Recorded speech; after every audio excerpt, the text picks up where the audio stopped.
ఏంటో చదువుతారా? 8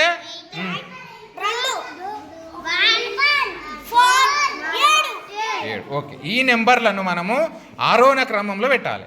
ఆరోహణ క్రమం అంటే తక్కువ నుంచి ఎక్కువ కానీ తెలుసు కదా మీకు. తక్కువ నుంచి ఎక్కువ అంటే ఇప్పుడు అన్నిట్లో చిన్న నెంబర్ పెట్టాలి. అన్నిటికన్నా చిన్న నెంబర్ ఏది దీంట్లో? 1. ఓకేనా? మిగిలిన దాంట్లో చిన్న నెంబర్ ఏది? 2. మిగిలిన ఈ 3 చిన్న నెంబర్ ఏది?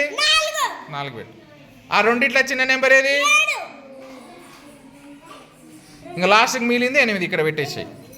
ఆరోహణ క్రమం వచ్చేసింది చూడండి. 1 2 4 7 8. ఇప్పుడు వీటినే మనం అవరోహణ క్రమంలో పెడదాం. నెక్స్ట్ ఇప్పుడు అవరోహణ క్రమం పెడుతున్నాం.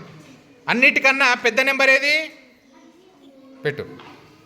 నెక్స్ట్ ఆ మిగిలిన వాటిలో పెద్దది ఏది? ఆ మిగిలిన వాటిలో పెద్దది ఏది? పెట్టు. ఆ మిగిలిన వాటిలో పెద్దది ఏది? పెట్టు. ఇంకా లాస్ట్కి మిగిలింది 1. చూసిర్రా?